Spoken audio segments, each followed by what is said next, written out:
Hi, and welcome to Chapter 1 of The Secret of Luck. My name is Ileana Val. I reside at www.auronpsychic.com. And this is the first of a series on The Secret of Luck. If you've had the chance to ever hear of Franklin Roosevelt's motto, and it was, there is something worse in life than not succeeding. It's not having tried at all. Now, when we think about that, no doubt you've thought to yourself that if you haven't yet succeeded, it isn't from the lack of trying. But do you really know why you have not succeeded? Have you given any objective, honest thought to this question? Without making up excuses for yourself, it's quite possible that you may have done so. And you'll still can't quite put a finger on the reasons behind your failure or your partial success. But have you tried to analyze what luck is made of? Have you ever asked yourself the question, what is luck? Is it pure chance or a true gift? For some people, luck is a magic word. It means winning the jackpot.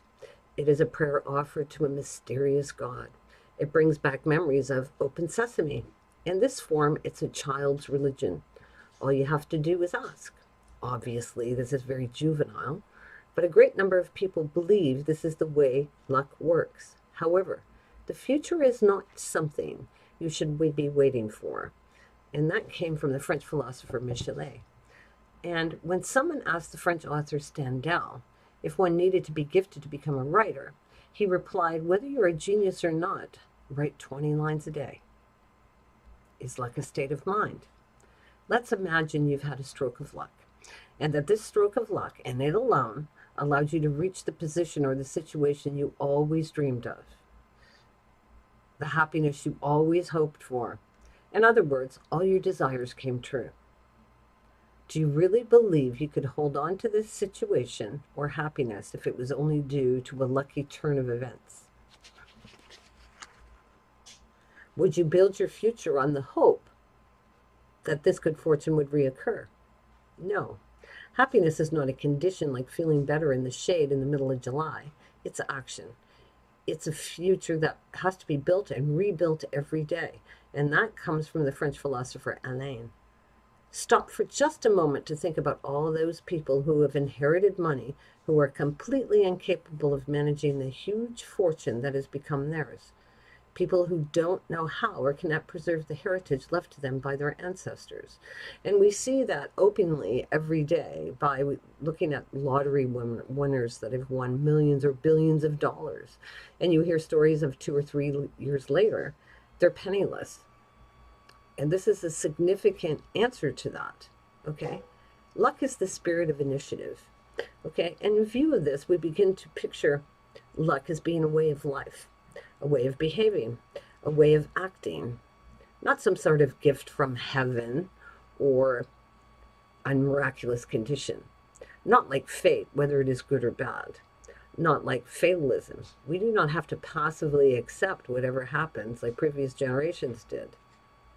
Success is a doing word. It is active. It's not passive. You have probably already recognized this without knowing it. When it is said that people have had success and happiness pass them by, notice the phrase passed by. Suggests that the people involved just watched it go by like watching bicyclists in a race. They were just spectators.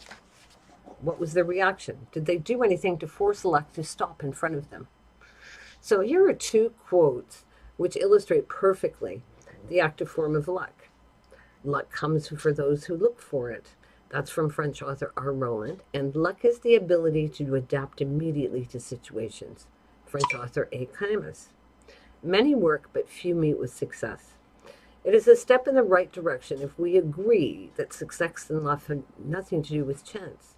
They are not gifts or conditions we can maintain effortlessly, but are the results of actions, willpower, the spirit of enterprise, hard work, and the ability to adapt ourselves.